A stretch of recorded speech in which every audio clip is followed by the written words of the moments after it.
Everything we know, the entire universe, might just be a simulation running inside a supercomputer. In this dream world of the imagination, anything is possible. Join us on the Simulationist podcast as we explore our culture of simulations. Hello everybody, welcome back to the Simulationist podcast. This is the 176th iteration of the show, recorded on the 17th of January 2016. My name is Josh Trelevin, and joining me this week, as he joins me every week, Ryan Kirkby, co-host extraordinaire. Ryan, how's it going? Not too bad, all things considered. I had a pretty darn busy week.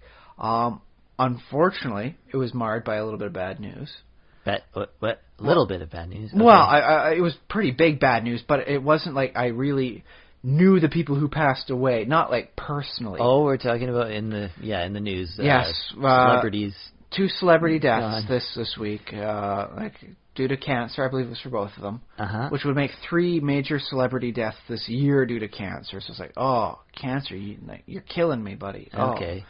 So yeah, this week we had the passing of Alan Rickman and David Bowie. Was it both this week or into last week? I don't know. Recently, anyways. Yeah. Well, that's the thing. I believe it was like we did the recording last week, and then it dropped you off. And as I was going home, I heard about the news of the passing of Lisa. I was like, no, man. Okay. Yeah. But yes, beloved actor Alan Rickman, and beloved singer David Bowie. Yeah, and David Bowie's an actor too. No, we do talk about like fiction-based stuff. Well, primarily actor. I mean, I'm pretty sure Alan Rickman sang some stuff too in his day. Do you think he did? Oh, I've heard him sing. Yeah. Yeah. So he definitely knows how to sing. I'll say that. But we usually talk about fiction, and so I think they're both noteworthy in that regard. And that Alan Rickman, not only was he like an actor, and thus he specialized in a very visual fiction, but he helped redefine the nature of his characters. Did he? Okay.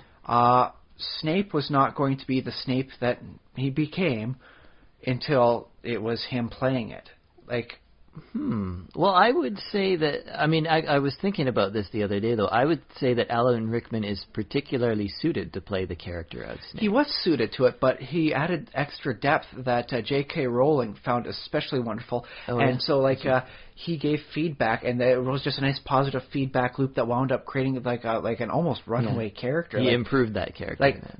Forget this little, snot-nosed kid, Harry Potter. I want to see more. I want to see a movie of Snape. I actually did see someone did a supercut edit of most of Snape's dramatic scenes together in sort of I don't know if it was 20 minutes. It ended up being. Was just his dramatic scenes or like his life? Sort of important scenes and stuff. Because I remember hearing a one where they put his life together in a chronological order. Like you put all the flashbacks in the right sequence, and you get him as he grows up. Yeah, and it was he could be a protagonist in his own sort of book series. And basically. That's the thing. That's how you tell a character's good, is they could have been a protagonist in their own. Yeah. Dumbledore was a protagonist in his own series. He was the wizard of his age. And then he winds up getting Snaped, I believe is the line people use on it. Yeah, and it's something I've sort of brought up before is I see, this is my theory of world building, is I see a world sort of already existing and having all these people in it, all living, thinking they're the main character of their own story, and then the author has to dip down into that world and say, no, we're focusing on this one boy who lived, and we're telling the story sort of around him, even though every character has their own, thing going on. I wouldn't mind seeing a young Dumbledore series going on, man. So he was an actor on the highest regards. Because the nature of his skills and his talent means he'd wind up redefining his role and the character he was. He makes sure it was his. And as I said, the reason I at least respect Stephenie Meyers, she made vampires her own. She didn't just take a stock vampire and just use it in her stories. She made her vampires. And when Alan Rickman had his characters, he very much made it him. Well, he didn't do anything along the lines of making them sparkle or not. No, but he did make sure that the characters had richness and depth such that you could say they were effectively sparkling. They were a gem amongst a bunch of coal for some of the other characters. Put him in almost any movie. You watch any movie he's in there.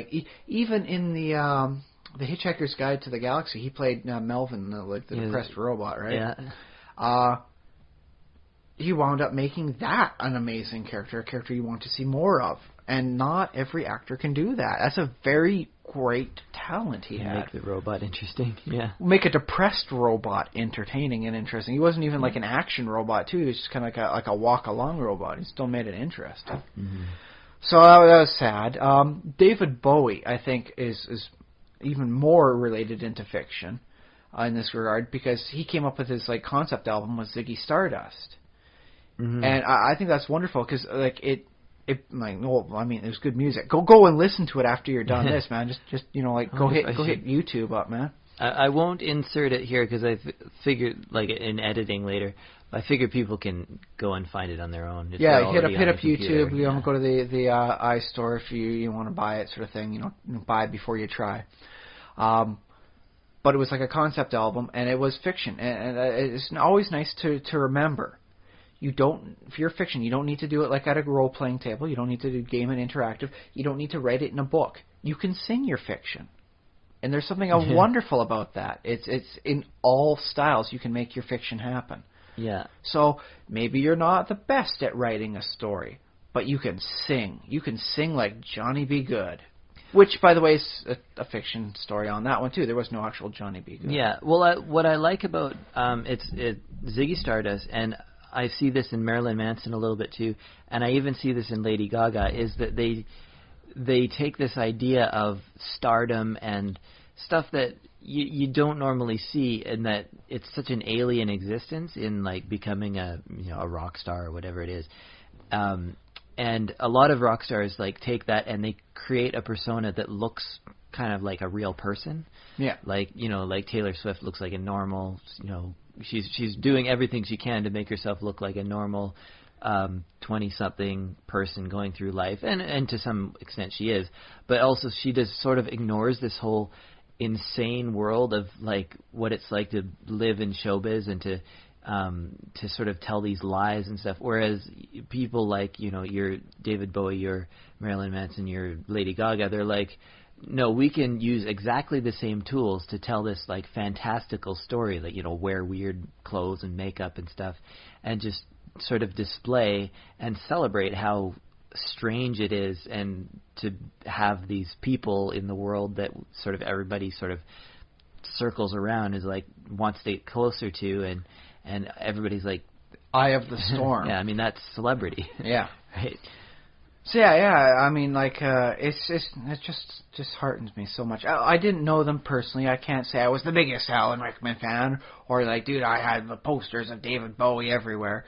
But like, the world does seem a little more gray, because just knowing they're not here anymore. So it's like, oh. Yeah, it does. And the thing too about both of those men is they, up until they died, like up until now, they had both been basically at the top of their careers. Like, that's the thing.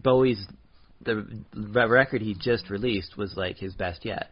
And Rickman is being in films up until recently that were his best. Well, it was his best record yet. That said, I mean, his stuff in Labyrinth holds a timeless place in my heart. Certainly, yeah. It's very Which is good, not to say, like his old stuff should be disregarded. I mean, yeah, whatever, man. It's not as good as his new stuff. It's not just that he's hit the peak, but he's been riding the wave of a peak for a while. So. Yeah, and they talk about, like, I've heard people talk about, like, Jimi Hendrix. Imagine how good, if Jimi Hendrix was still alive even today, how good of a stuff he would be putting out. He'd be putting out awesome stuff. So it's similar with these guys like, David Bowie, Alec Rinder. And there are others who are still alive, thankfully, other people in our society who are doing awesome work. But yeah, it would be...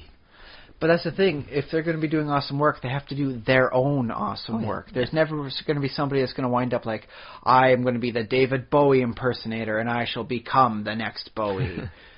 That's just not going to happen. They'll never be as good and as just like David Bowie. Right. Yeah. I mean, that's true. You don't necessarily... I suppose that's culture in a nutshell, though. Like, as one person passes and a new person rises up, like things change. And that's, culture progresses, and like new tastes and new styles happen. Life goes on, it does. But it's still a little sad losing like someone like Gray. And they weren't really that old either, too. Like 69 for Alan Rickman, I believe. That they're both 69, which was the, I don't know, people were like, oh, that's like so weird that they're the same age. Really? Because I found it more alarming that combined with Lemmy Kilmister from the singer from Motorhead who passed away earlier this year, they're all British. And so people are saying, like, got to form a protective circle around Patrick Stewart and Ian McKellen. Well, the thing is, you have to die. Like, now, Patrick Stewart's in pretty good health, from what I've been told and everything I've seen. But Ian McKellen is getting up there in the age. So it's like, oh, man, this 2016 is just going to be a horrible series of bad news. It seems like it's going to wind up being like a celebrity dead every week. But there's another interesting thing, though, in that different cultures view elderly people in different ways. Like, you know, you hear about in Japan how people frequently live, like they have a very high average lifespan. If they're doing it right. I mean, like, in some areas. There's a nice heart attack and suicide rate there, too. But well, nice as in high, not nice as in, oh, that's very recommendable for the rest of the world. But there are theories out there that, oh, well, it's not necessarily, sometimes it might be their diet, sometimes it's the quality of the air, just whatever happens to be in the environment. Genetics. But there's also theories that, oh, well, they have a specific culture that wants to take care of old people or something, you know, values them. And I guess with celebrities, like I'm saying about the celebrities having such an alien existence, in some sense they don't necessarily reflect our culture because we care about, like, we want to make sure that someone like Ian McKellen and Patrick Stewart, not saying that they're sick or anything, but as they get on in age... We do want to have like a protective human shield around them to make sure nothing gets them. Yeah, but like I feel like shouldn't we sort of value all of our, you know, our grandparents and our... Yes, but when was the last time you had a grandparent that did 9 seasons of Star Trek? Well, I mean, does that what makes the difference? I mean, I love David Bowie more than I love my own grandparents? I mean, is that how that works? Well, it's just the thing. You got to have someone that makes it special to you. Like my own grandmother, rest her soul, God bless. She made some amazing little things that, you know, just like an apple pie that will never be, you know, like replicated. She got it from an apple tree out in the back for her own yard, so it's not like you can just buy the apples, man. They were just those apples there. And just the little things she did that made her so special that, you know, like I still miss her to this day. Whereas you could do some math and say, you know, David Bowie added this much to my life, and then you times that much by everybody in society. And so as a grand whole, David Bowie is more loved than my grandma. I guess that's, in a way, that's weirdly true. Yeah, but that's I can mathematically prove David Bowie, you know, was more loved than my grandma. Yeah, despite, but that's, you know, the amount of love given to my grandma by our family. I like how that relates to the point of him being a space alien, in that having that much love piled upon you also puts you in a weird position of like, oh, now I'm this oddity that everyone wants to see, and like a space oddity, if you will, like as if an alien had come down to Earth and sort of lived among us. Fair enough. Okay, I'll buy that. But yeah, so aside from that, I had a pretty good week. Okay, yeah, aside from the learning of that sort of stuff. Yeah. Particularly because this week also marked the update and release of the Open Gaming License and the Dungeon Masters Guild for 5th edition Dungeons & Dragons. So it did. So what does this mean to everybody out there? Because here's the thing. Back in the day, around the heady days of like 2000, 3rd edition D&D came out, and they had an open game license. And the outpouring of material was immense. Everybody with a good idea, and some people without a good idea, published, and there was just an absolute like golden age of material. Yeah, they were publishing role-playing game content, worlds, monster books, books of entire settings, just styles and things like that. Like, I can reach out here, you know, just like if I was to lean over in my chair, I've got Call of Cthulhu, I've got a Monsters, Handbooks and Villains design books, all sorts of amazing stuff. Modern era, future era, and all sorts of wonderful little niche things for what you might need or might want, focused on like the type of monster you want to really work into a campaign versus stuff like I want a gladiatorial style. All in there, all wonderful stuff, and it's all there. And just because if Wizards of the Coast had tried to put out all that sort of stuff, they'd be working for another 1,000 years, I think. Yeah. Now, good with the bad. A lot of stuff got published, and not all of it was the best. Oh yeah. Now, when it's only the one publisher putting it out, they got to make sure there's a quality control, and you can only put out so much stuff, so you only put out the best, the stuff you're just going to guarantee to be good. Mm-hmm. There was some stuff where the numbers weren't working right, the rules were fairly broken and not fully play tested. I won't name names, but it's out there. It's historical record. You can probably Google it to see what's the most broken or worst D&D product for 3rd edition. So, it did, however, mark like a golden age. You can't take a golden age without, a little bit of dross on there. Well, okay, we call it the golden age because, like, D&D, when 4th edition came out, they're like, we're not going to do the open gaming license anymore, or it's going to be different. And so there was a bit of a drop-off. As opposed to, like, the bookshelf after bookshelf of 3rd edition products lining the stands. Yeah. It dwindled. Their market share in your friendly neighborhood gaming store got smaller. Yeah, and then it split off into Pathfinder. Yeah. There was that, too, which Pathfinder's still going, and I'm glad it exists. But I wonder, too, sometimes if that splitting didn't hurt in some ways. I don't know, maybe... I shouldn't say splitting always hurts somehow because you got to make the decision. Oh, which one am I going to go? Fourth or path?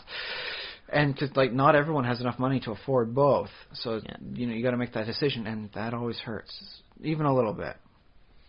But yes, they have an open game license now. So yeah, they reissued a new, and it's basically the same as the old one, pretty much. And I'd have to check the exact spelling and writing it out. And all that. But it from what I have read, and we did go over this, give a nice quick little once over. It's pretty much the same thing. Yeah. With a few things about making certain that they managed to keep their presence in amongst that, so that they don't get lost amongst their own 3rd edition products. Okay, yeah. So they're hopefully this will act as a nice little life raft, so that their own so that they above the sea of everything else, that Wizards of the Coast content will float above and still maintain that easy to see presence. But yes, the Open Game License and the Dungeon Masters Guild are two different things.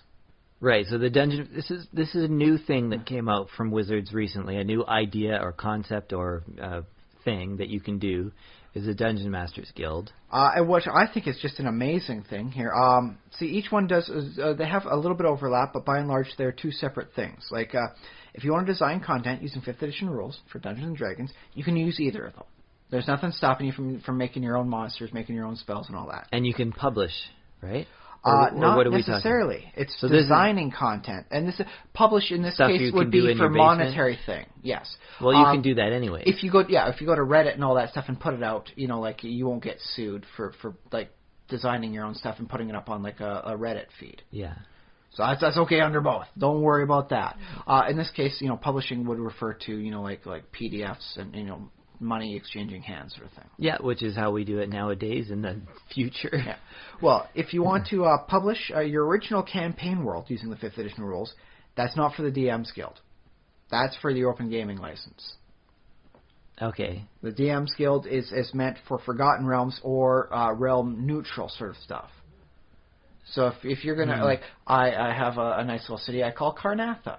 If I want to have Karnatha featured in an adventure, I could not make that under the DM's Guild because that is a specific original campaign world.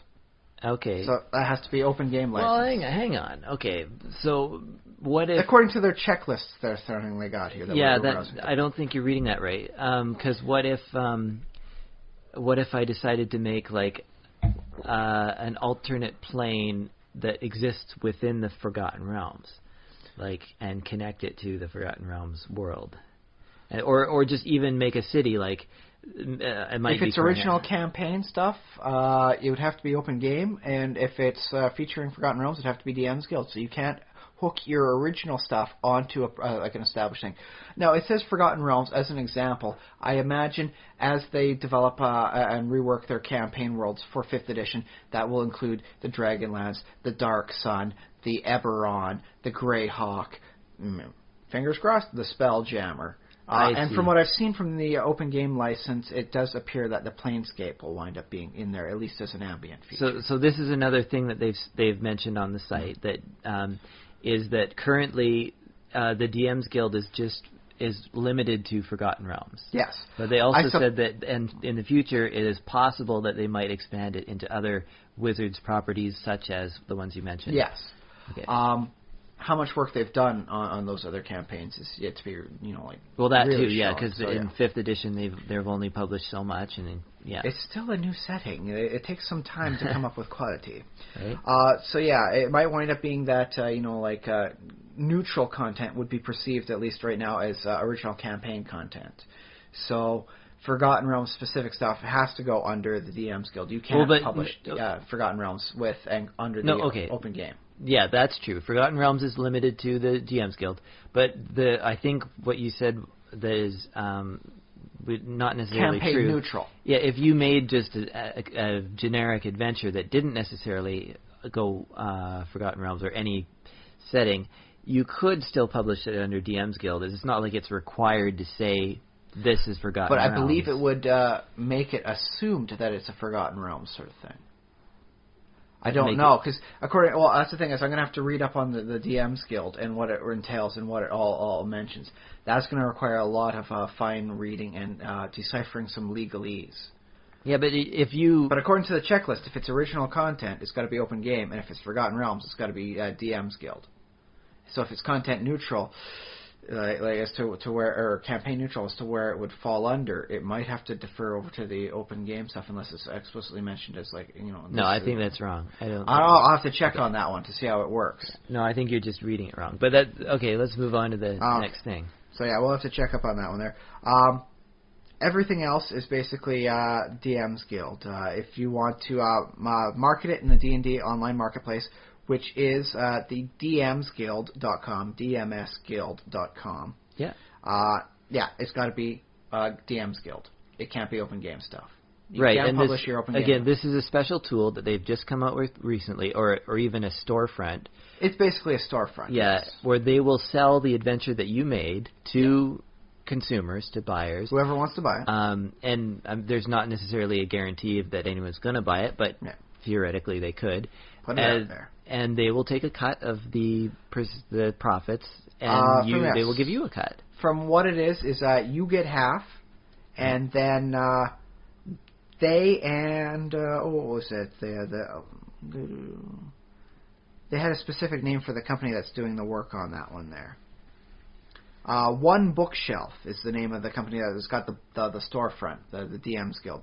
They're the ones operating it. So One Bookshelf and Dungeons & Dragons splits the other half. I don't know how the division splits on that. They didn't mention that. So whether it's like a 75, 25, or a 50-50 split on that, you get half. They each get a quarter. I don't know. That's that. But you do get half of any of the profits of sales. Okay. And that's something very new. That's something they hadn't done. I quite like that myself because I believe I remember Monty Cook saying, for years he was trying to get the PDFs. He's like, we gotta convert to the future, man. We can't be lagging behind on just physical products only. We got to be doing some online market share and sales and stuff like that. And that was basically ignored. It was either him or Mike Merles. I can't remember which one said that. Mm-hmm.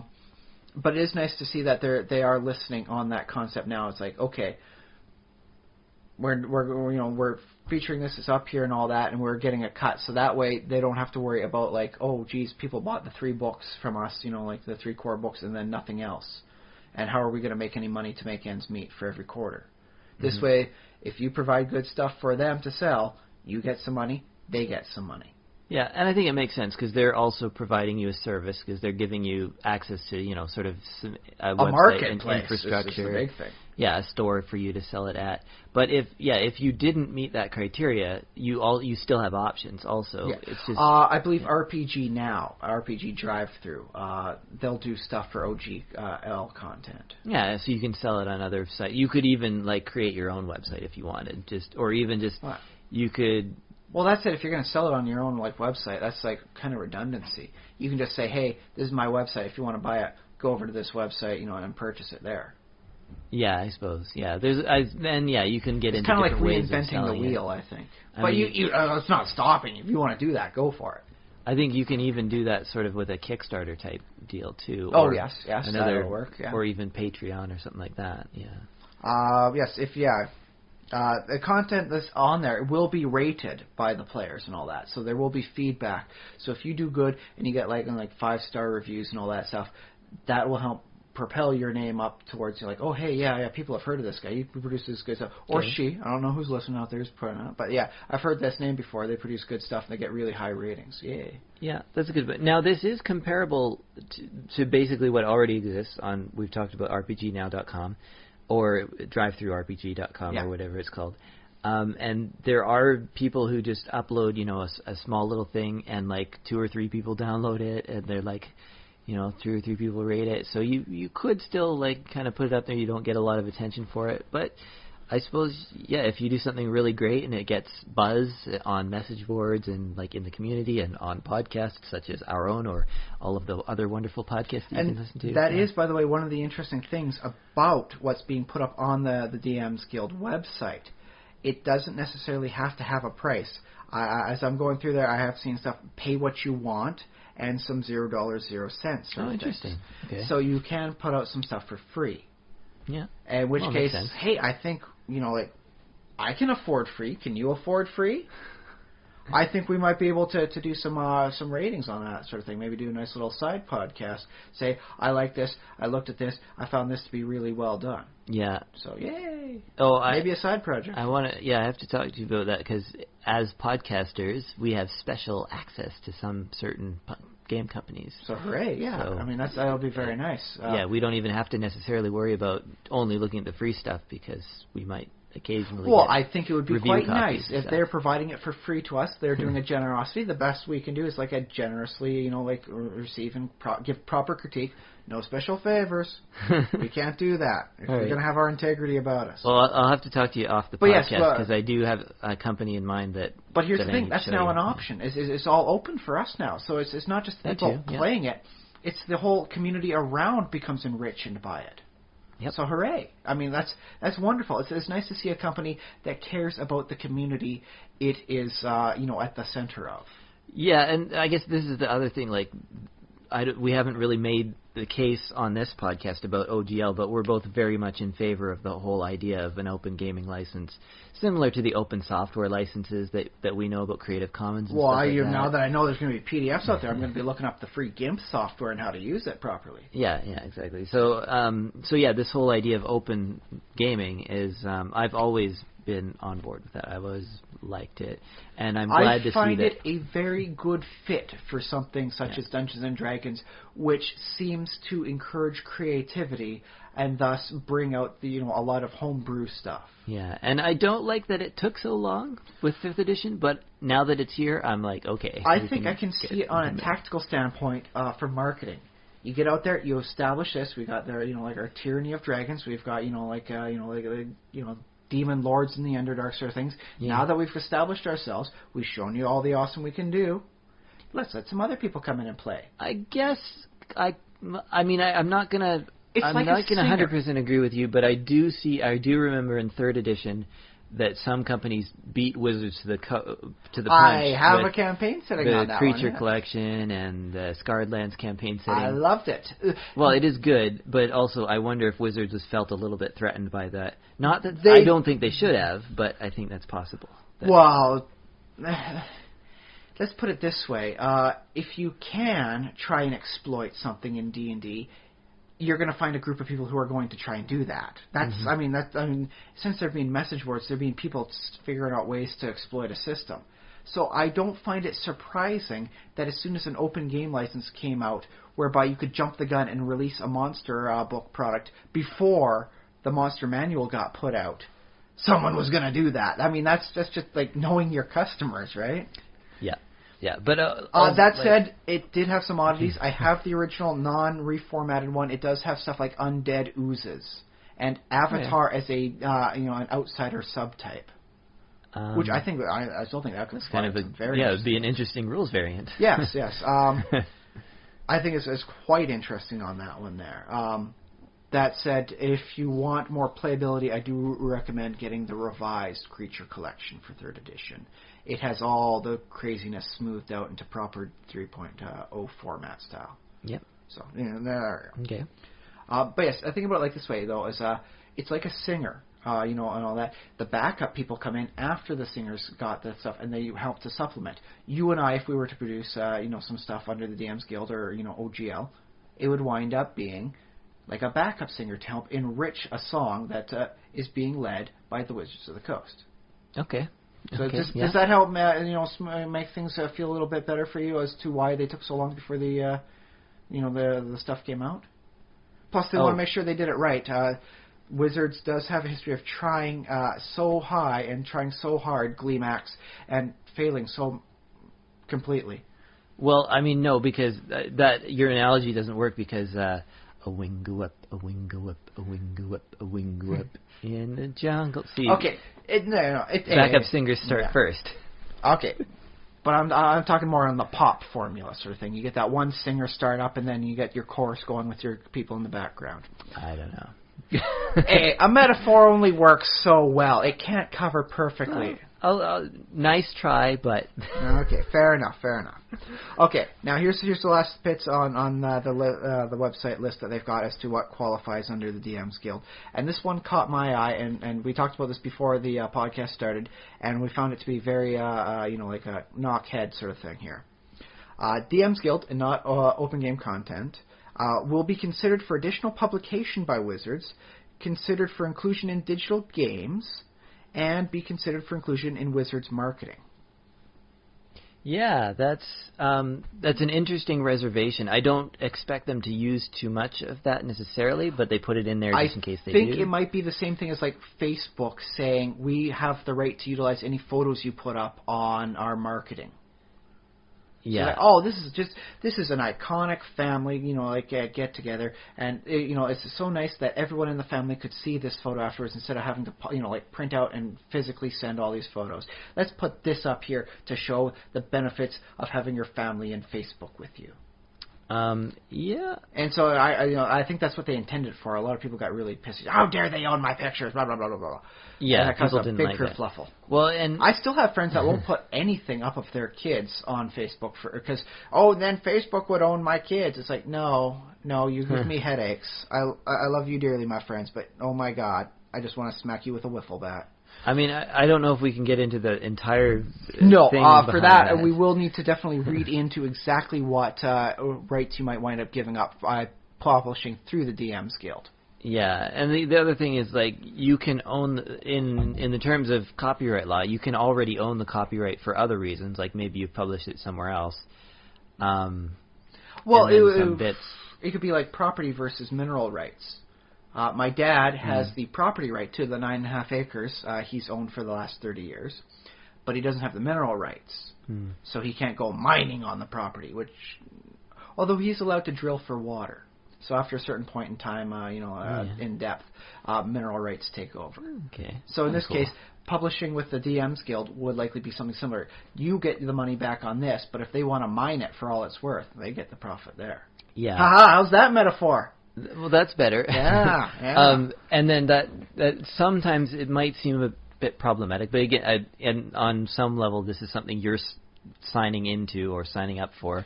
We will so have to check beware. explicitly as to how it divides, whether or not they require your permission, and all that sort of thing. But how much it splits up. In my imagination, like worst case scenario, what are they going to take say you do a 32-page adventure booklet. Okay, that's pretty good. And you do it in PDF form. I don't know if the artwork counts, but let's say it's just text. Artwork, probably not, because then you'd have to get things cleared with the artist. And okay. I know if the artist who did the tattoo for Mike Tyson's facial tattoo can sue people publishing photos of Mike Tyson, then artist work is under a completely different thing that just is absolutely batshit crazy. That's another crazy, yeah. But here's the thing, like, okay, so you've done that, you've uploaded it to the DMs Guild, you've gone ahead and set it in the Forgotten Realms, used a couple of names from Forgotten Realms, maybe said, and Minister drops by, tosses you guys like a magic potion, and then just pops off, exits to the stage left. So this definitely falls in the category of wizard stuff. But then what if they're like, your adventure takes off, it's like the best-selling one, and you're earning money, okay, because it is selling well. But then Wizards is like, okay, we like this the most. Now we want to do a print version of this and put a fancy Wizards cover on it, and make. But the adventure of the Hopping Elminster. It was just like. It was like Ed Greenwood himself wrote it. It was on topic, the entire thing there. So we got to publish this one officially. We got to get hardcover on this. And I'm wondering if in some way, because you've signed away that thing, you don't get another penny for the print version of that or something like that. It would make sense from what I've seen on some marketing things. What's her face? Who did Wonder Woman back in the 70s? Linda. I don't know. Oh. She is not getting any rights to her likeness on a lot of Wonder Woman figures throughout the years. Because they did a thing, it's like, okay, now here's the one based on your likeness, and we give you the rights to that. And then we did another face based on that first face, not off of you, because that one extra step means we don't have to pay you a penny. So she doesn't see any money off that. It's the wonderful, weird bits of of just the craziness of how things qualify on a legalese perspective. I guess so. But, having said that scenario, I actually don't think it's that likely to happen. Plus, at the same time, you would still, there's no way they could do a digital, a PDF version, because you'd already be earning money from the PDF version. Yeah. They can't... Unless they were to make some sort of thing about, a bundle pack. I don't know. Okay, yeah, I guess. That's the thing. If you're doing a 32-page adventure, it's probably not going to be a hardcover. If they want to put it like 12 adventures in the realms, and you manage to get chapter 1, the Hoppin' Elminster. I guess that's a little bit more plausible scenario. And but my or how about additional publication being in gaming cons? It's like, this one is really well received. We want to have this at the gaming tables at next year's Dragon Con. Yeah, they could do something. That could qualify definitely that way too. And then. Yeah, I'd imagine, hopefully what they'd do is they would actually contact you and maybe work out another contract, because they're using it in a different context now. As I said, though, I'm going to have to read up on what you sign up with the Dungeon Masters Guild to figure out exactly how this all splits out. Sure, yeah.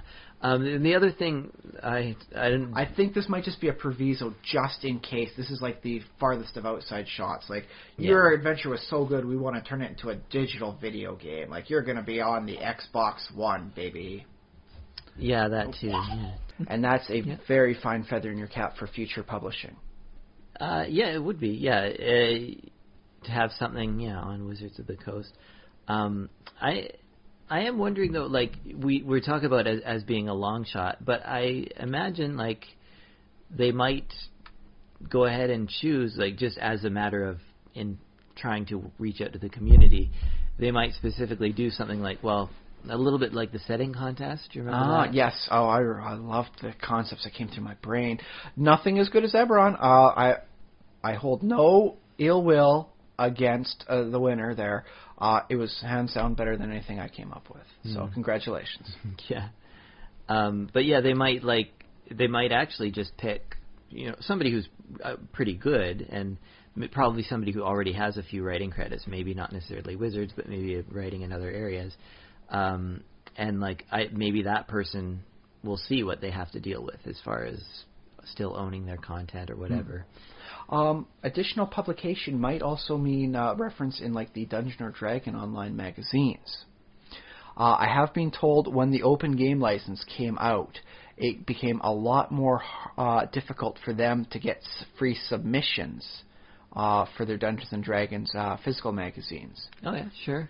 Because everyone was thinking why am I going to give this away for pennies on the dollar when I can sell it, as a PDF sort of thing, or I get this printed with such and such a company, and away we go. Mm-hmm. So I can understand that.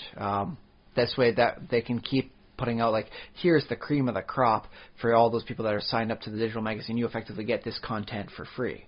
Mm-hmm. And I can understand that. That makes a lot of sense to me.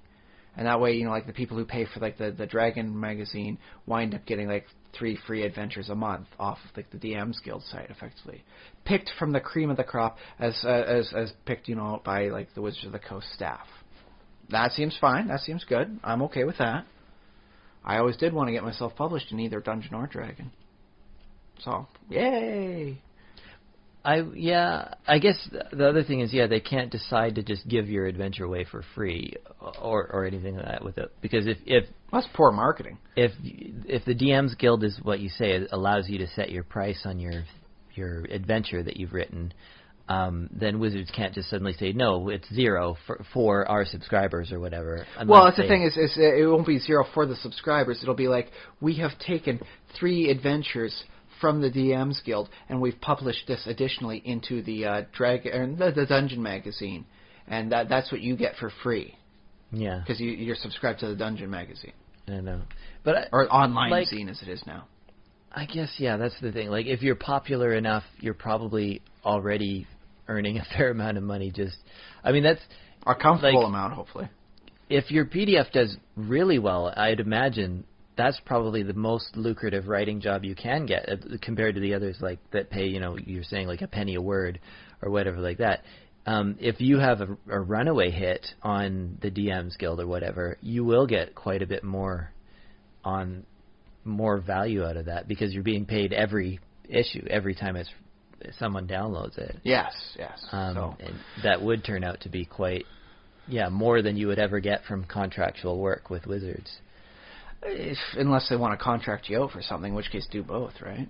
There's nothing saying you can't do both as long as you got the creative energy for it. Yeah, well, the other thing is Wizards is a business that makes decisions not always necessarily like what's going to make them the most money, but sometimes it's just what fits with what else we're doing. And so they might not necessarily want to contract you because they're doing other things with other people or whatever. Yeah, so they have their own other. But if they figure reasons. It might be nice to try and get a contract with you, and they will. Yeah, and they have done freelance contracts and stuff like that before. So it's not like that never happens with Wizards. So yes, I see this being with maybe like just some sort of weird set of circumstances bring about some catastrophic ill will through bad press. Nothing but good for the Wizards of the Coast, for the Dungeons and Dragons community as a whole. I can see it only enhancing and enriching.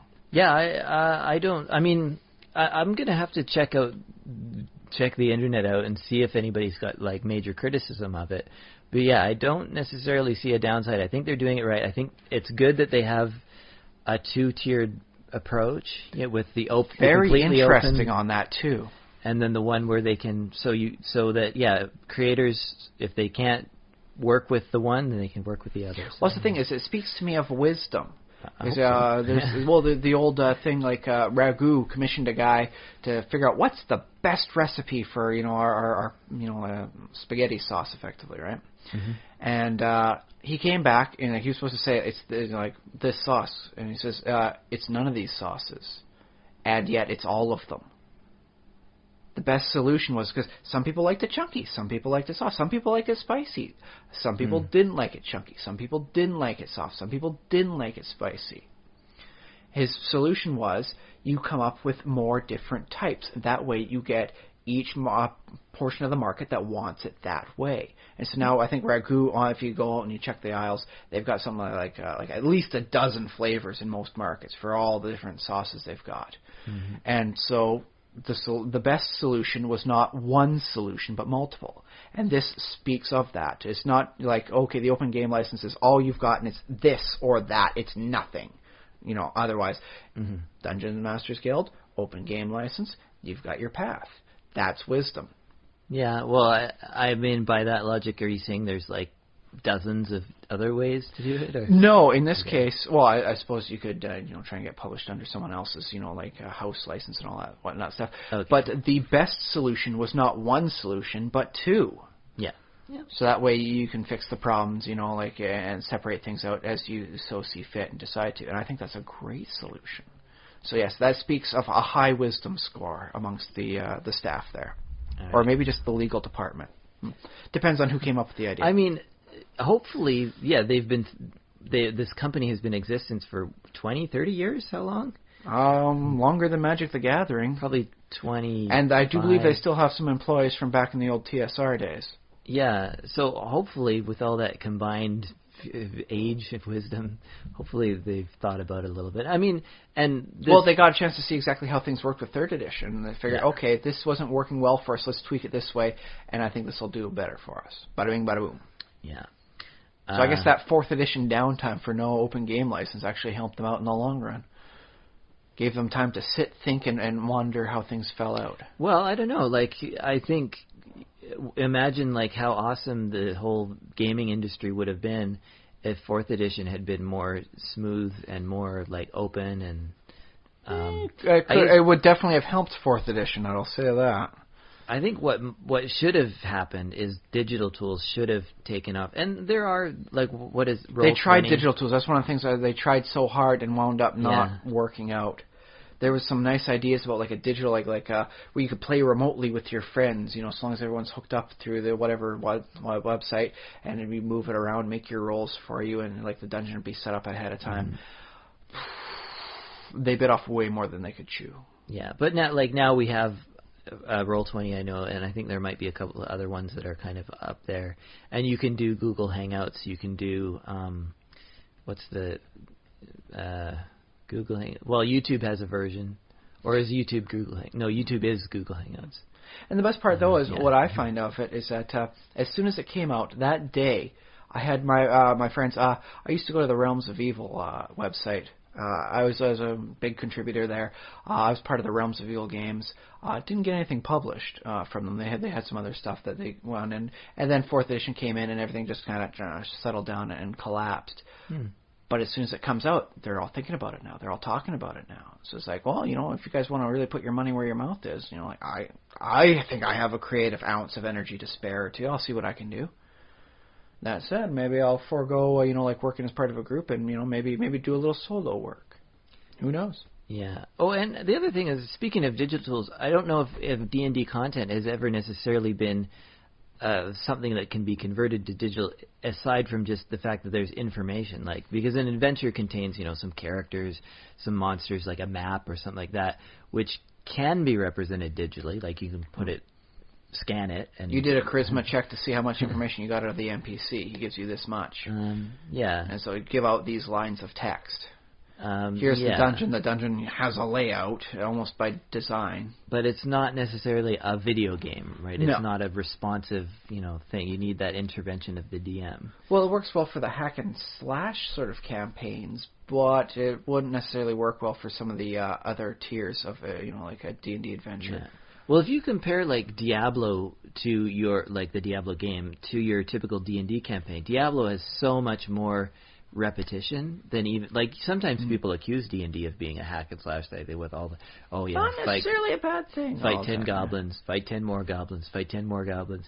But compare that to Diablo, and it's thousands of monsters and enemies, just one after the other after the other. Which has its time and its place when you can spam click. Yeah. But yeah, in a roll tabletop, your D20 and add your spam click count and see how many demons die per round. Yeah, in a tabletop face-to-face game, you will never have something. Even the most hardcore hack and slash group can't do that much grinding. I don't know. There was the Although Diablo, series in 2nd and I guess getting into the early parts of the 3rd edition. Mm-hmm. So Diablo 2 adventure-style campaigns, which was very interesting. They decided, forget food rations. That doesn't matter anymore. This is a fighting game. So forget food rations. You don't go hungry. Right. You had a snack before you started. That's. I think that's have we covered great. Yes. Like I said, though, we will have to read into the minutia of the DM skill to see exactly whether or not you give stuff up. More to come. That said, hey, potential extra little spare cash, man. I won't lie, I could use that. Maybe it's time I put my dinero where I put my dinner. Well, yeah, I'm looking. I think it's a good thing. I'm happy. Yeah. Okay. So, yeah. Are you thinking about maybe finding, dusting off some of your ideas and maybe doing publishing something? I don't know. Well, maybe. I mean, could get you a little spare cash. The ideas that I have kicking around are not necessarily campaign ideas. The ideas that I have kicking around are more, I don't know. They're like stories, either something you might write and find in a novel or short story, stuff like that. See, and that's why I specifically started up my concept for Karnatha. It's here's a little location-based sort of thing, and here's some dangerous wilds around you. Now here's some adventures that can happen in this sort of area. Just to design up something that'll work. Now, if I want to get through the DMs Guild, it'll have to be something else in a much more specific Forgotten Realms area. That said, I would have to get a copy of 5th edition and see what if they've reversed what they did in 4th edition with that spell plague, advance the whole world 100 years sort of thing. Mm-hmm. So I'll have to see how things are sitting on the current Forgotten Realms, which means, oh no, I'm going to have to put down some money on a book. Oh, That's how they get you. Yeah. $45 at a time. Yeah. Oh, no, it's going to be closer to 60 with the Canadian dollar now. Ouch. Is it? I thought they priced them in Canadian dollars just anyways. Well, if I'm going to go online and buy it, get Amazon to ship it to me, it's going to wind up. Amazon.ca? Don't they have them in Canadian Well, dollars? the thing, it would be based off the American price because it's an American company. But Amazon has there is such a thing as Amazon.ca. Yes, but because the books would be put out and it's this much money in American, it would have to convert out. I know you can. I think it would have to go through an American index. You can buy them from America, but also there is a Canadian Amazon site. Yes, but the books are from America. Yeah, but they have them in Canadian dollar prices. Which would change based on... They might, but sometimes they don't. Sometimes the way the Canadian dollar is going, they better be smart and pricing them, changing the price to make sure they're not selling the books at a loss. Well, they might not necessarily do that because sometimes they're sometimes they just... Hey, if it was Wizards of the Coast, I would say, you know what, I'm going to trust them, but... Amazon is a company that's, out on a bottom line sort of thing. So I don't know if I'm going to say I think they'll sell at a loss simply because they've had this price up here for that long, and they're likely going to change. So it looks like I'm going to have to, find a hard copy one that's already been price set and buy it at my friendly local gaming store. I think, the thing about book prices is they tend to lag behind sort of the market and the value of the dollar.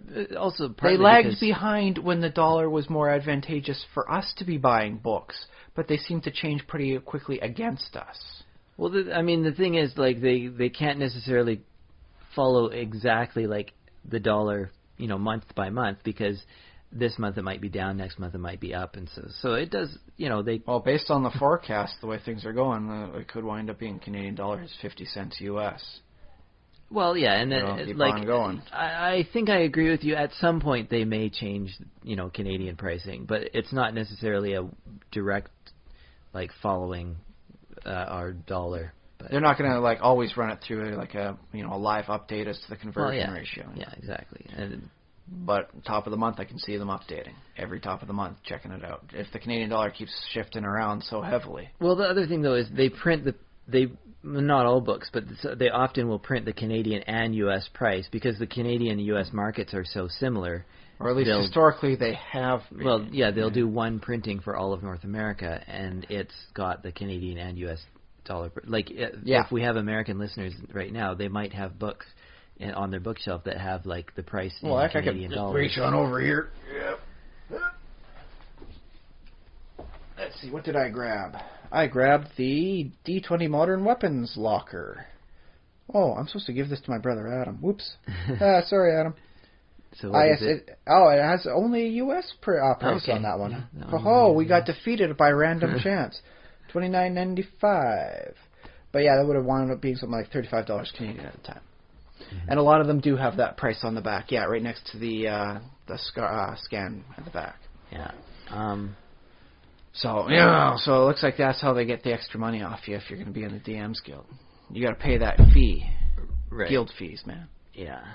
All right, okay. All right. So that's that. Yes, that's the big news. How about more personal news? What have you been up to this week, Josh?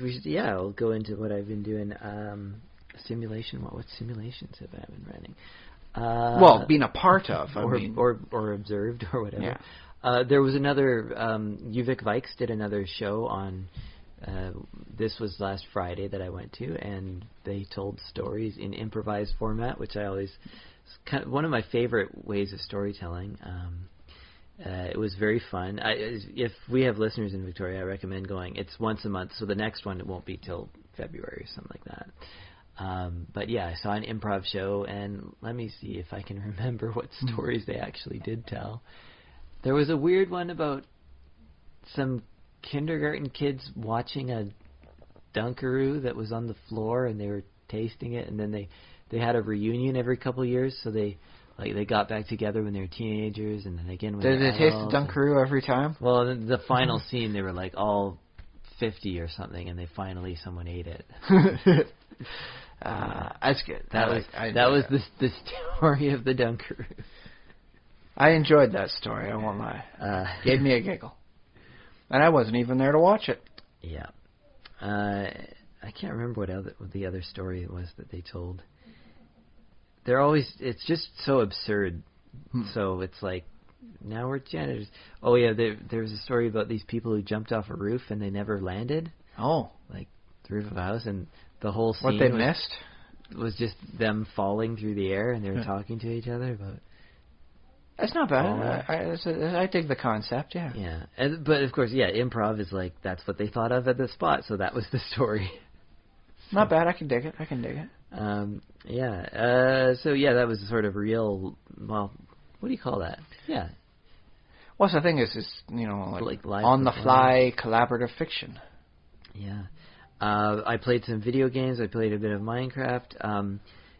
What I'm doing currently in Minecraft is I've established a brand new base, and yet another one near some towns. So I've been basically building walls around. There's 2 towns that are fairly near each other. Building walls around them, lighting them all up with pumpkins, and so that keep the zombies out and make it nice and fortified, so that I don't have to worry about zombies. Very good. And my plan with these towns is they're going to be the center of some major sheep farming operations. Like, I'm going to have pens. Some major sheep's going to go down here, man. Yeah, every single color of wool, and then I'm going to have some mixed pens, too, just in case I need to do a theme of some kind. It's like, okay, this pen has a couple of different, like, all the greens and browns in them, so if I need a lot of green and brown wool of both, I don't have to go to the green pen, then the brown pen, then the other green pen. It's all like, yeah, just do this pen. Not bad. I remember doing that for my previous town, just having a nice little sheep farm out the side. Yeah, but it's... Had to color code my walls and all that to know what district in town I was at. Yeah, so you need that wool. So, yeah. But Minecraft seems, a lot of it is you build things to get more things, right? Yeah. Which is actually what I spent a lot of time doing in Minecraft this week. Wait, one more thing. What was it? I forget. Oh, must not have been too big. Yeah, my Minecraft was about. Yeah. Well, I was putting a few more mods in because it's like I'm tired of the world disappearing whenever I leave an area, and so I got like a chunk loader sort of thing, and I added. Oh well, I'm doing this. Might as well get a few things in at once. I finally got too sick and tired of this generic empty biome that is hell in the Nether. Oh yeah. And so I got the Biomes of Plenty mod, and. That's the thing is, I would normally have to start a new game to get to the new Nether, but if I delete Dimension 1, Dimension there's Dimension 1 and Dimension -1, and each one has the files for like the Nether versus the End, and I think the End might be Dimension -1, because that would make sense, I suppose. Oh, so I guess no, the End would be Dimension 1 because it's above the Earth, 0, and then... But the Endermen are always so weird and so alien. It would be like Earth -1 and the DC continuity being like the Bizarro Earth. Well, -1 is like one level below 0, so like Nether or Hell is underneath the world, and then the End is like in the sky. But you got to remember how it came through. Like the End came in after the Nether, so it'd be like... okay, we've got our overworld, now let's put in another world, Dimension 1. Oh, and let's go to the End. What's that? -1, because it's weird. So I think it was already taken, and that would have required really messing up some people's files. I think not just thinking on -1 was that it was level -1. Like it was, because like thinking of like building levels, like 0 is ground floor, and then he put in -1 because the Nether was supposed to be below the overworld. I think that's why that Dimension -1 was originally in there. But yeah, it turns out by getting rid of the file, you can force it to regenerate itself. So that was nice because I gave it back up my save, give it a try, and oh my goodness, the extra biomes in the Nether make it just so much more vibrant and alive. Even though the only creatures that I would encounter would be the hell bees. They got giant bees. Yeah, I like giant bee things there. They got like a bunch of liquid honey I could like pump out. I don't know what that does. I'm gonna have to figure that one out. Or, like read up on that. There's a whole lot more new trees and wood sort of things to go through. I'm gonna have to look at, but it's a lot more to explore, and I do need to explore, and I need to enjoy exploring. So it looks like I've set things up. That said, I am doing a test with the Buildcraft pumps about pumping magma out and seeing just how much of a swath I'll take out. Okay. So I'm not going to actually regenerate the Nether until then. I see. So, oh well. Let's see. Oh yes. And then when I realized, because I was reading through the mods I already had to make sure remote compatibility, and cross-referencing, so I was like, hey, I got storage drawers, and they have different colors of wood. And I'm pretty certain I remember seeing like the Biomes of Plenty being like an extra pack I can download on that one. Mm-hmm. And then so I'm reading through it, and it's like, hey, wait a minute. And then I thought I had a nice way to really make my whole storage system so much easier. They got like a master storage thing that'll connect up to any other storage drawer within 12 block radius. And it'll just you toss it in there and it goes to the appropriate one. Bada bing, bada boom, it's all there. And so it's like, oh boy. And so I got all my ores together because I also got metallurgy added in. And I had everything set up, and it's just like, oh boy, now all I need to do is pump whenever I get like an ore into that one box, and it'll sort out to the appropriate area. Mm-hmm. But it doesn't work with the Java barrels. And it's like, ooh, darn it. Otherwise, I would have had one master system set up, and I wouldn't need any Buildcraft diamond pipes to be specifically piping everything around to. Mm-hmm. But it looks like I will have to at least do some piping around. So it's like, nerds. Mm-hmm. Oh well, I'll figure out some way to make it all work out nicely. But I almost had a really nice, convenient, easy system for everything. Just all hooked up with... Well, that's the thing is, if you have more stuff than 12 block radius would allow, then you have like a subservient box you can put in that will expand it like another 12. Kind of like a Wi-Fi buffer zone, to expand out your Wi-Fi range. Okay. And so it would have been nice on that one, but such is life, I suppose. I'll have to go a little bit more complex. But while I was doing that, and it's like, okay, if I can do this, I can shorten this down here and connect it all up. And then I'm looking over at my oreberry stuff. It's like, well, I've got 3 furnaces. Well, technically, I've got 3 hell furnaces and 2 regular furnaces processing my oreberry. And I could just have them, if I use my Buildcraft pipes. And so I was able to reduce it all down to a single, one hell furnace to pump it all through. And that's like, yeah, man, look at that. Quintupling my efficiency. Nice. And then I realized, as I was doing some more readings, like, oh, hey, wait. The storage drawers utilizes like an ore dictionary. I can just throw the ore berries in and they'll be automatically converted into nuggets. I don't need to smelt at all. Well, nerds.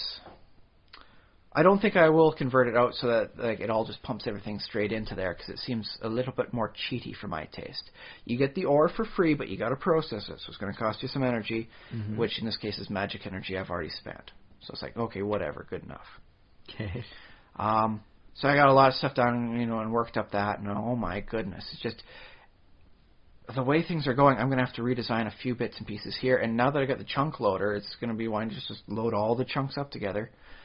But I am still unhappy that I can't make it connect up with the Java barrels to have everything work so seamlessly. Because I'm a guy that likes huge amounts of resources, and the most you can get, I believe, through the Java barrels is 412 stacks of something, which is a lot. But I've already got 1,600 stacks of stuff like sand. Why do I need 1,600 stacks? I probably don't, but I've accumulated. I just haven't gotten rid of them. Mm-hmm. So... oh well. On the other hand, this might work out good for some things for me. I don't think I'll need more than 412 stacks of every type of wood. And so there's a little thing I can add in there that once you hit that maximum limit, everything else just disappears. So you can always keep yourself topped up without having to worry, what do I do with all this extra wood now? Mm-hmm. So I might be convinced to do that. Maybe. But yeah, so I had a lot of fun with, like integrating my mods back and forth together again. Like, it's like, okay, the pump was working nice. Like, could I connect a pump up to my mystical cauldron? And turns out the answer is yes. So now I have a cauldron that is automatically filled by an electronic pump. So it's like techno magic. I'm rocking it. So I'm having a lot of fun that way. That's it. I didn't get as much stuff done on that as I could have because I watched some good movies this week. Okay. I'll start with the first one, which I guess is the lesser of the two. Which is not saying it's bad, but it's Thor: The Dark World. It's the second Thor movie and all that. And I think it was the one big thing I was missing out of the second series of the second round of movies. They're Phase 2, right? Mm-hmm. I liked it. It was very good, very well done. I watched it with the wife. She dug it. She was surprised by this and that. Oh, no, there's twists and turns.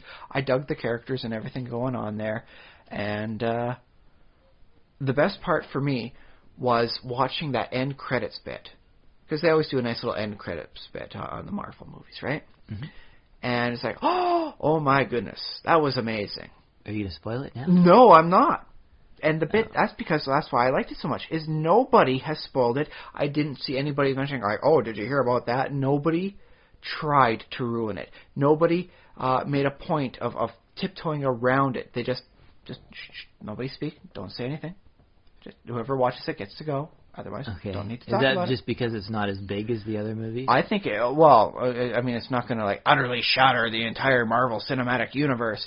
But for the Thor movies, it does, seriously, like, this is a big thing. This is a very notable thing. This is a big change. This is how things are going to operate. This is, oh, my goodness.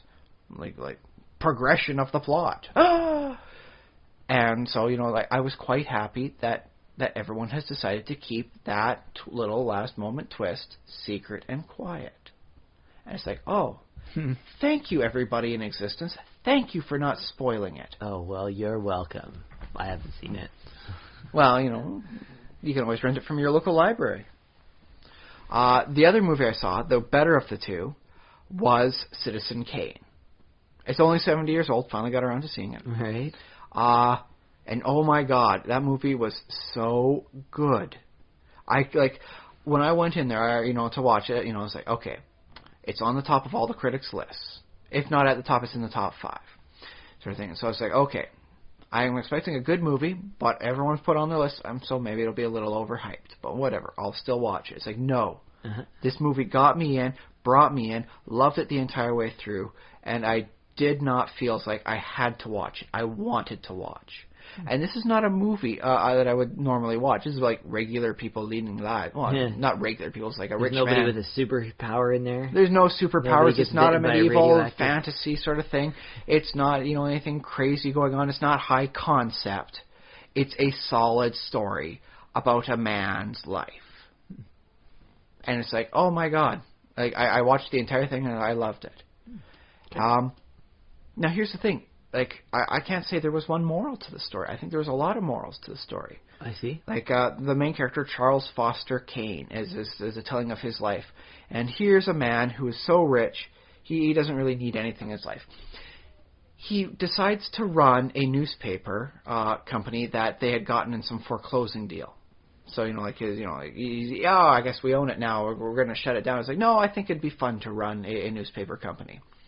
And then he's talking with his lawyer, and his lawyer reminds him, like, you lost $1 million running this thing last year, which is a lot of money. This is Great Depression $1 million. Oh, yeah. This is like, oh my gosh, like, could a lottery even get this high if I was to ever get a lottery? So it's like the equivalent, of like the Powerball, like $1 billion lottery that was out there. This was a lot of money, man. Mm-hmm. And he's like, yes, I did lose $1 million last year running this newspaper, and I stand to lose another $1 million this year. And at the rate I'm going, I may have to wind up closing this newspaper in 60 years. Because that's how rich he is. Okay. He can afford to lose $1 million a year. But he sees a value in this. And so he runs it. Now, it's pretty groovy on that one. But he's a man who like really has nothing to worry about financially. Dude's got it made, and yet he bungles up 2 marriages horribly. How? 2 marriages at the same time? Well, the second one kind of sprung up from the ashes of the first, and but yeah, he bungles up 2 marriages throughout the course of his life, so completely and so utterly, through no other fact than it was him. It wasn't the other person. It wasn't extenuating circumstances. All the stuff can be traced back to just him and his ego and his personality. And it was such a case that, okay, my wife and my daughter, usually I like to watch movies in peace, but they come on out and all that. So I paused the movie and I just, I had to hug my wife. It's like, oh my God, I just had to hug my wife just seeing this guy who had everything mess it up so completely, and here I am with a wonderful, like marriage. It's this I got a marriage, I got a great kid, and I just had to hug them and just say it's like I am richer than Charles Foster Kane. A man so rich, he had a mountain built so that on top of that built mountain, he could build a castle. Mm-hmm. He's a man so rich he could build mountains. And yet he can't get a marriage. And yet, hey, look at me. I'm getting a marriage. It's making work for me. So hooray. I'm richer than Charles Foster Kane. I see. Huzzah. It made me feel good about me. It made me feel sad about him. This is a man who was so rich. It was almost ludicrous. It was almost comical how much money he had to spend. He has a habit of going over to Europe and buying, statues. And, he had so many statues, he never even got a chance to uncrate them all once they got them back to America. He was so rich he could not care about all the wonderful stuff he bought with his money. And I felt sorry for him. If this was a real person, I wouldn't give spit for him. It's like, dude, you have got money. I don't have any money most of the time. What cares do you have? And yet I managed to feel sorry about this guy. The story was that well told. And to be fair, Orson Welles was both apparently the writer as well as the main character. And a young Orson Welles has got charisma just everywhere. When he speaks, you listen. When he dances, you clap along with, man. Oh, he was dancing? Yeah, there was a scene where he was at the newspaper and he finally got in the rating team he wanted, the world-class rating team on his newspaper staff now. And everyone has a nice little celebration, and he announces his doctor says he's got to take a break, so he's going to go over to Europe, have some fun for, about a year. But now he feels like he can trust it. Without him at the helm personally there, he can trust. And so they bring in some dancing girls and some singing girls, and they sing a song. Which, by the way, for those out there, if you remember back to some of the first seasons of The Simpsons, when that one guy at the plant is retiring, and then they suddenly bring out a bunch of people and they sing a song about Mr. Burns. That song is the song from Citizen Kane, almost exactly the same. Like entire lines of the thing, just completely the same. Oh yeah. Yeah, and so it was weird seeing just how much that they tried to make a joke for Mr. Burns being that rich and that kind of person. He's effectively Citizen Kane. Although it does strike as weird because The Simpsons wound up having their characters get so flat in one note, the term Flanderization became a term to denote how badly parodied you became compared to your original rich self. And the moral of Citizen Kane is, no one word can define the nature of a man, because a person is too complex for such things. At best, you can only ever hope to understand a few pieces of the jigsaw puzzle that is their life. If that could be said to be any one lesson to be learned from it. I learned at least 4 or 5 lessons off this movie.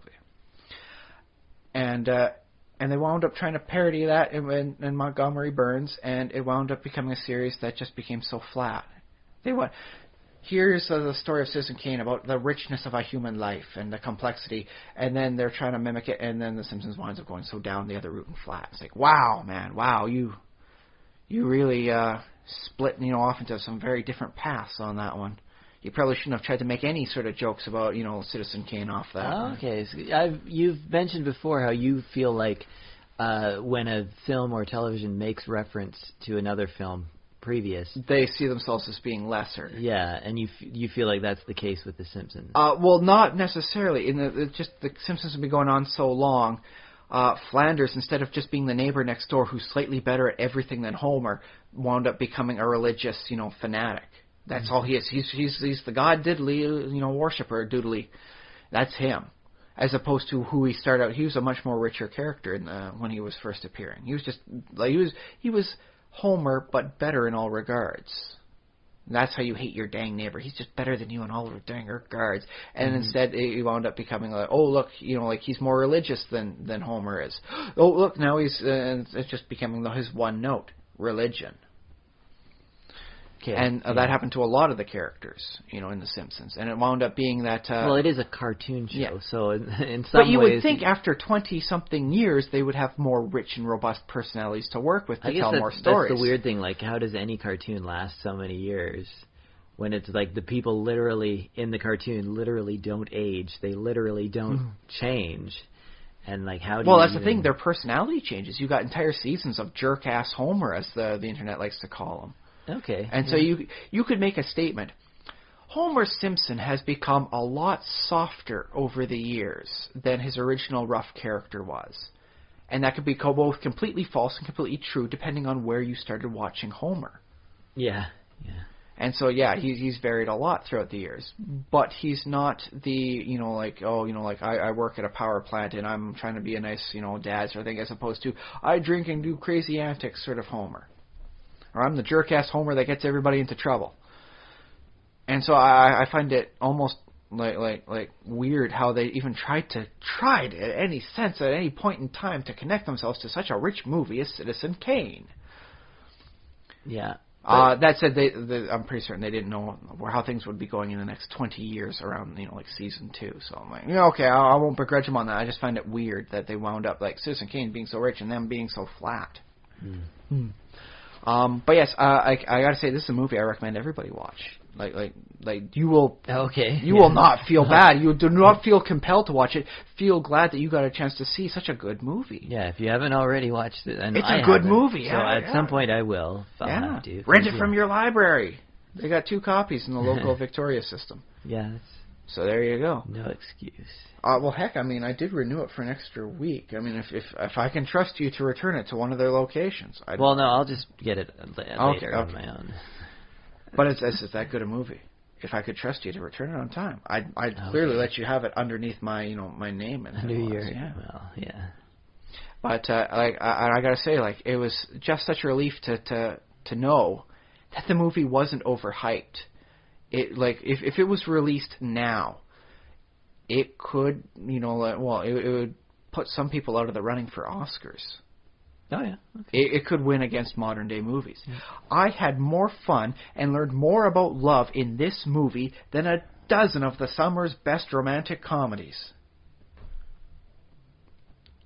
It's good. Okay. It's a better movie than a lot of the stuff out now.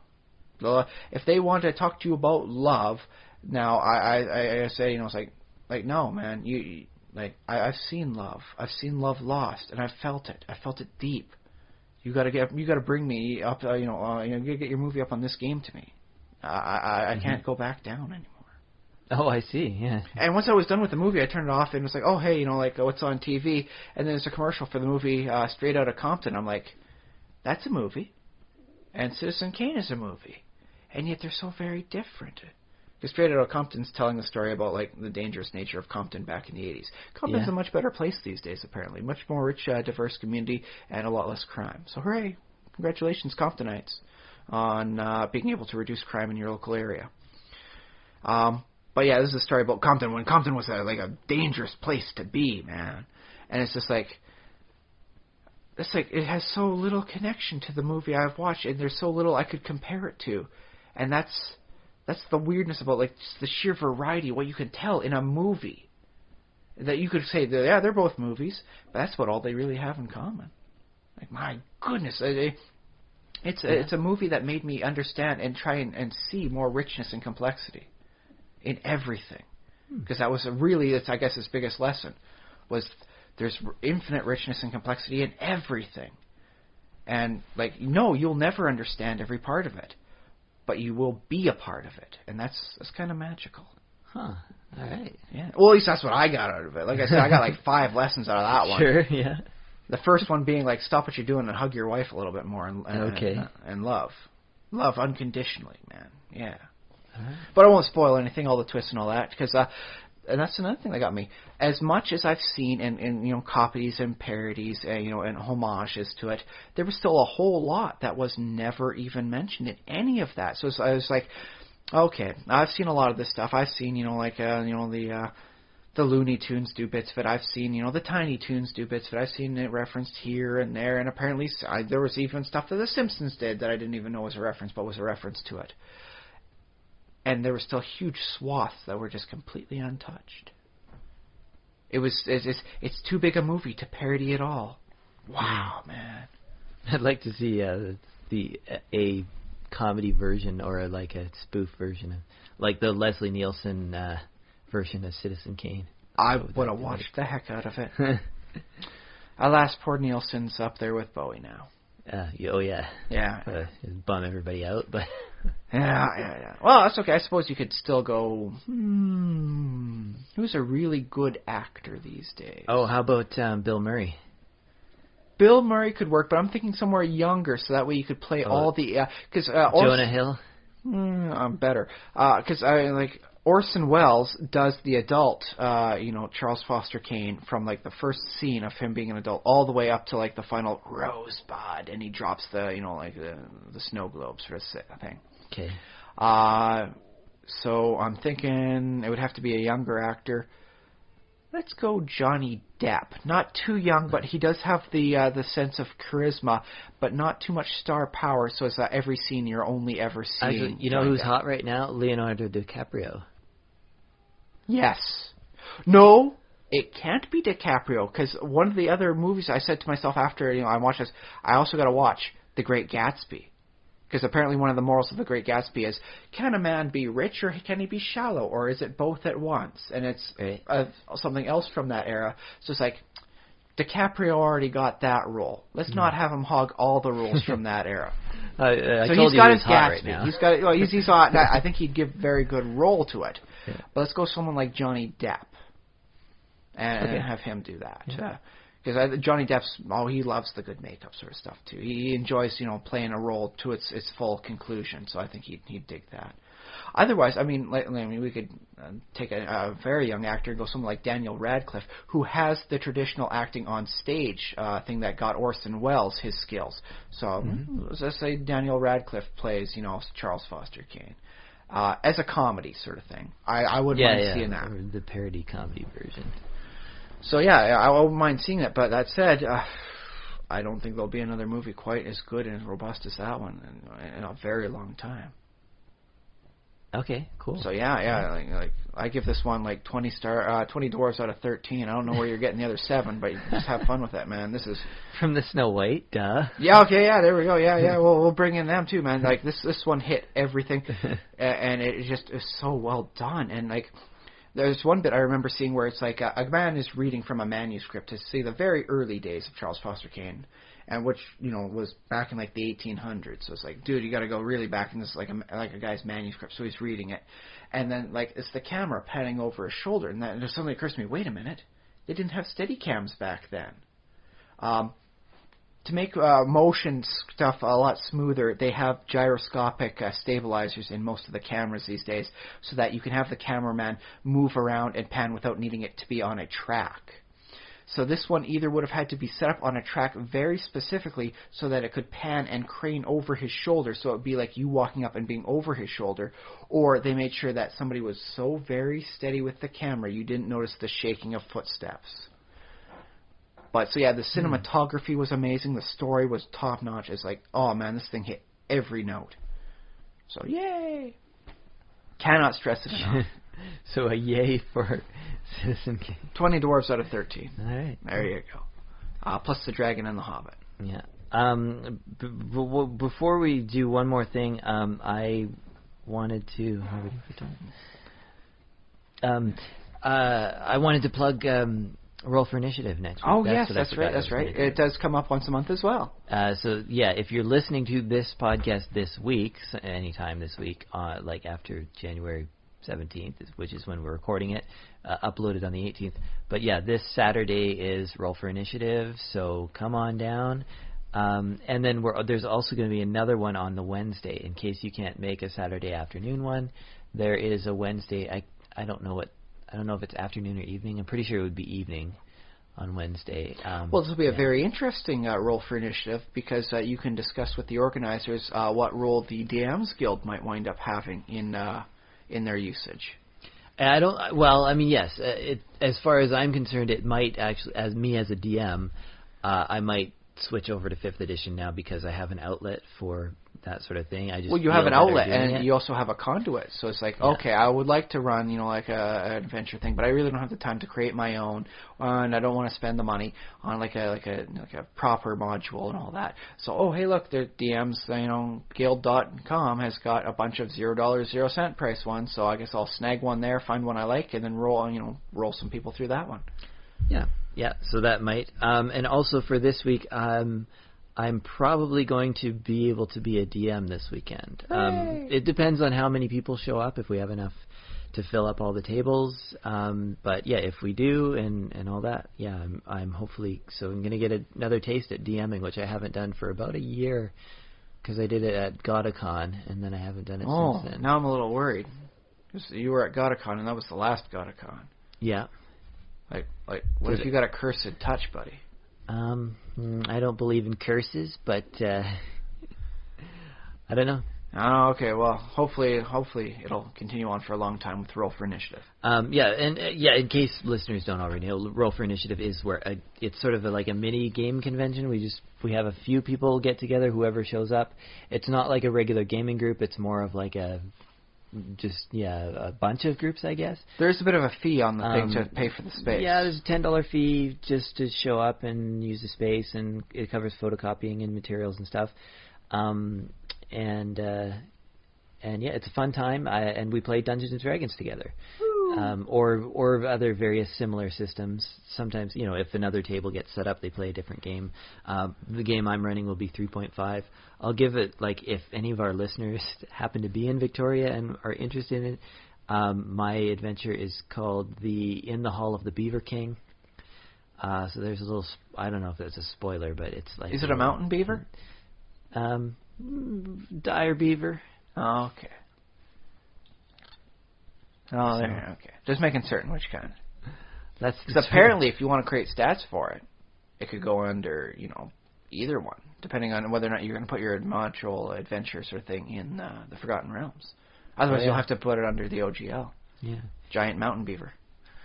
So that's. I'm really excited about, looking forward to this Saturday, and I'll report back on the next podcast whether I actually got a chance to run at that table, because, might not be enough people, but if there are, then I'll get a chance, and we'll see how it went. We still see if it went terribly, if I still have Dungeon Master skills. I guess next week you're back here, man, you're just doing shot after shot every 5 minutes, followed by a shudder. I'm probably pretty rusty as far as Dungeon Mastering goes, although, I've been doing this podcast, and I've been doing stand-up comedy, so hopefully I have some of those improvisational skills a little bit, but, yeah, as far as the rules and stuff, I might be a little forgetful, so we'll see how it goes.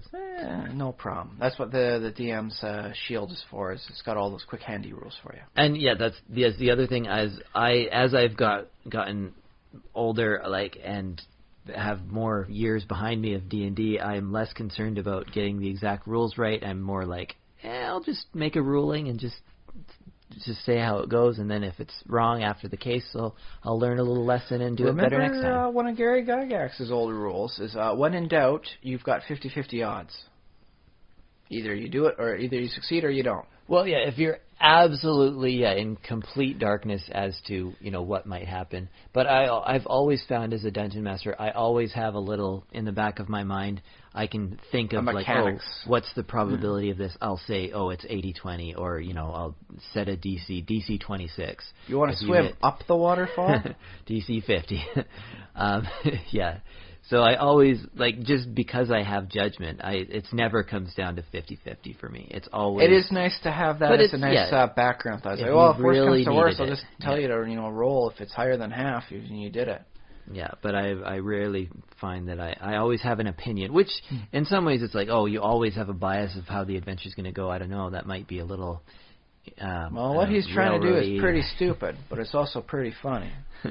I'll give it 40% chance of success. Well, I don't. Well, we'll see how it goes on Saturday, but I don't necessarily follow the rule of cool, rule of funny. I prefer to just go by what I think would happen and let the cool and funny things happen. On the other hand, if he actually knocks the dude out with a trout, I mean, that would be hilarious. But it is a pretty big trout, so I can see it doing some damage. It's also kind of hilarious if he fails to knock the guy out with a trout. That's just my philosophy, I guess. But if he fails to hit the guy with the trout, he'd fall into the zone of reanimation, and he'd have to deal with a zombie trout. That's pretty funny too. People would enjoy that. The other thing I'm sort of keeping in mind as a dungeon master is I want to try and keep my joking around to a minimum. Yes. In the past I've kind of joked around and say, "Ha, you die," and then no, you don't really die. But I want to try and stay away from that and be as neutral as possible, which is a different emphasis than I've had, in doing comedy and improv and stuff. It's like heighten.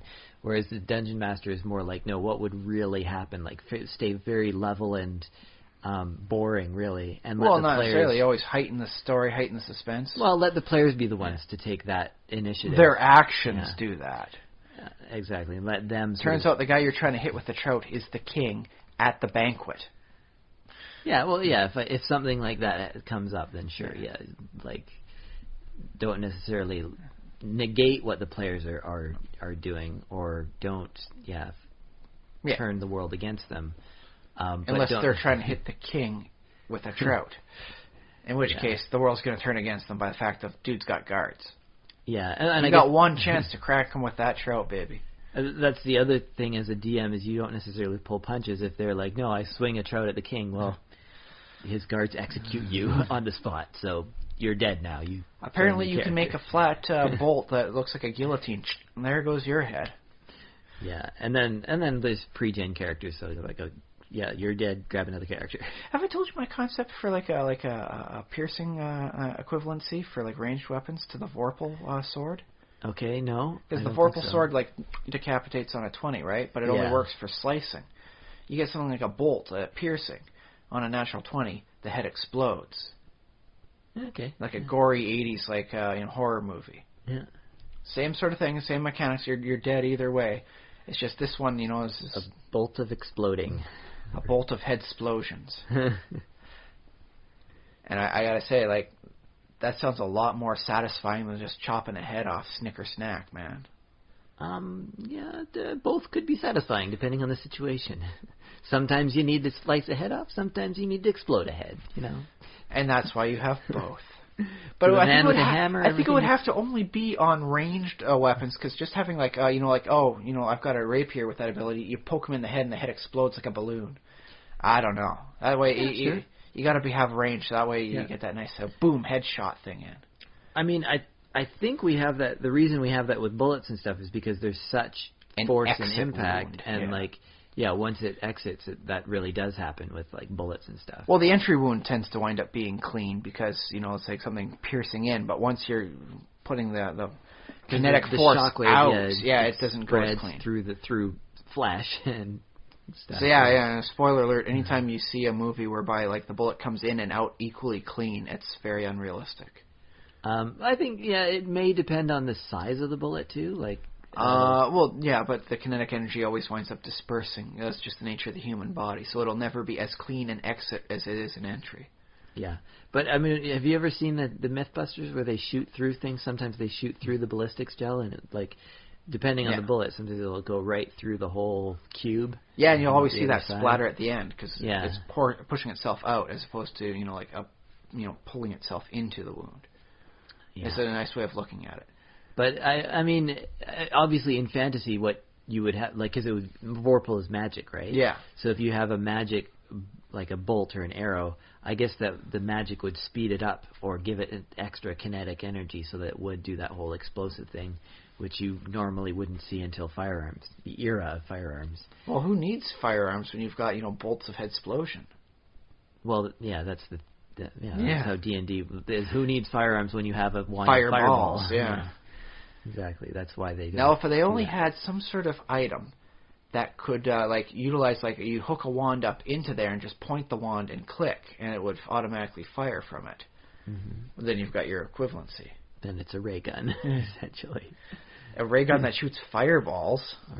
Or whatever you have loaded in the wand, I guess. Lightning bolt. You can exchange different wands. Like, oh, this is. Oh no! Don't worry. I spent the extra money. It's double-barreled. Yeah. Fireball and lightning bolt at once. When just one type of damage won't do the job properly. Sounds munchkin-y to me. It sounds rather expensive, given that you'd be blowing out your charges quickly. That too, yeah. Well, it's the same thing as a sorcerer, effectively, in that, like you've got, a lot of spells, but once you blow out all your spells, you're just a really tender meat shield. So it's like, oh, okay, I could fire off all the stuff at once, but once I'm out, that's out. I got no more big bullets. Well, then just buy another wand. Yeah, those things ain't cheap, buddy. And especially in 5th edition when it turns out like, oh no, there isn't really a price on them anymore. Yeah. This is probably a different topic for a different day, but I've always thought that everything should somehow have a price. I mean, you don't, like, this is the thing, in the world, they might say, like, oh, this is a priceless wand or whatever. But, like, in theory, someone could offer a gold value for it. Well, that's the thing, yeah. They do mention price ranges for some of the more mundane stuff. Like, it would still cost you a decent amount. Yeah. So something like a wand, like, dude, that's got some nifty firepower. That's got, that is going to, like, stop the orcish hordes. Yeah. Or at least set them back a while. Yeah, and that's what I think everything, as a roguish type of person myself. Maybe not the entire kingdom itself for a price, but by golly, if that ain't going to get you a barony. Yeah, and I think I don't think it solves any problems by just taking the price off. Although maybe as far as players are concerned, maybe that's because that's the other thing is DMs sometimes they'll look at a list of the magic weapons and they'll see prices and they'll just sort of hand that to the players and be like, oh, go shopping. I don't agree with that because that might not be this might not be available in this small town or whatever, might not have all those weapons.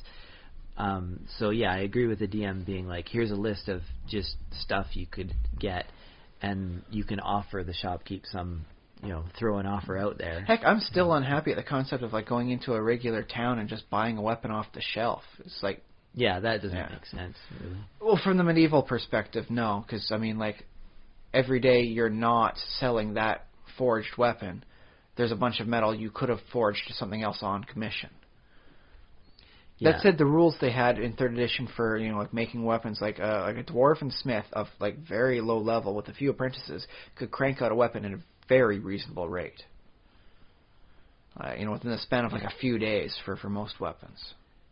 So. And I wonder about too, like in a medieval not really realistic city, would it really be like if you're in like I don't know medieval Amsterdam or something, would they just sell weapons to just like here's a sword to anybody who wanted to buy one?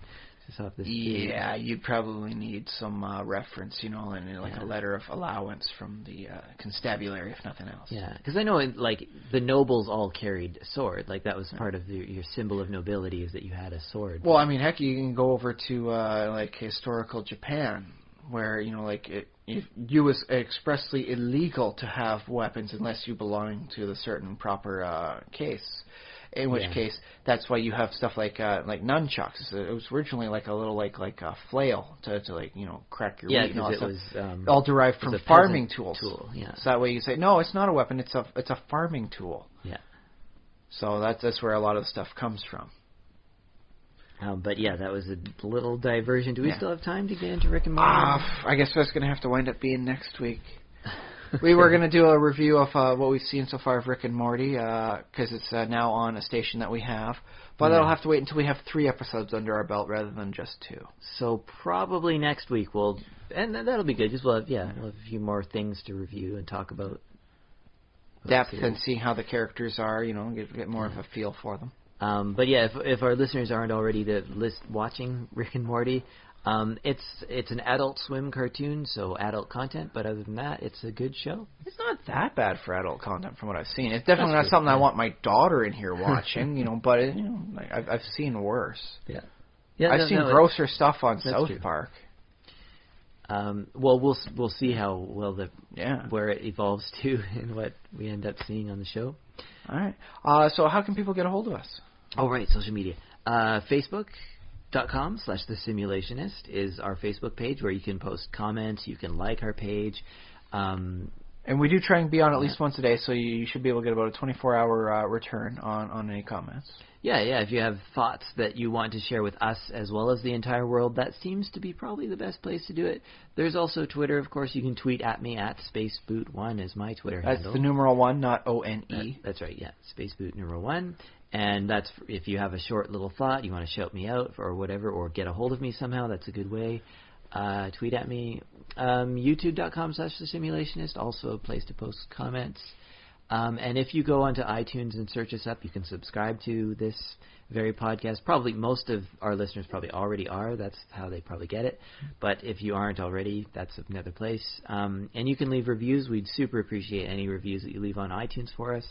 As many stars as you think we deserve. A little write-up if that...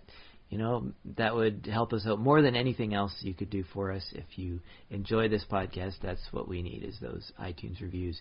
Get us up noticed by people. Or word of mouth. I mean. Actually, yes. Even better. Yeah. Yeah. If you got some stubborn grognards that are refusing to move to 5th edition because there's no open game license and they hate the tyranny of the Wizards of the Coast, send them a link to this one here, man. Let us spread the good news on your behalf. That's true. Yep. And I use grognards in the best possible notion. Yeah, we love our grognards. Yeah. Heck, I'm partially a grognard. I mean, I can literally throw that weapons locker book at a lot of 2nd edition material. And I gotta say, oh my, there was a renaissance there. 3rd edition was the golden age of D&D, but for campaign settings, 2nd edition had just an absolute wonderful renaissance of things. Yeah, that's true. Well, it was nice for us because Wizards was just posting, whether or not they made a profit, they were just, here, have some more publishing, have some more content. Here, have another campaign setting, have another adventure. And yeah, well, I mean, it wasn't good for them in the long run, but I mean, they got just the Ravenloft campaign setting alone was just amazing for terms of fluff and style. Mm-hmm. Fingers crossed they bring it back, and they bring it back in a good way. Some people said the 4th edition ways didn't feel true, but from what I've seen in the 5th edition mentions to it, it seems like they've got it as a nice, much more open style on that one too. Yep. Yeah. I do hope they've continued the storyline, if nothing else, because, I mean, dude, it kind of left you hanging. Did I leave any other... I think that's all the social media stuff. Find us on your favorite social media. If we're not already on there, find us on the other ones and tell us, give us a little nudge over towards your favorite. I'm not on Instagram, but if there's people want it, then I guess we could, I don't know, take pictures or something. I could take pictures of my bookcases. Yeah, sure. We could put up some of the Minecraft stuff we talk about on there, I suppose. Yeah. Oh. Okay, so yeah, I think that's been a podcast. Yeah. We'll hear from you again. Well, you'll hear from us in 7 days. Hopefully, if you want, send at any time. We'll hear from you whenever you want to send a message. That's right. Yeah. But until then, it'll still be 7 days. Yeah. I've been Josh Levin. I've been Ryan Kirkby. Bye.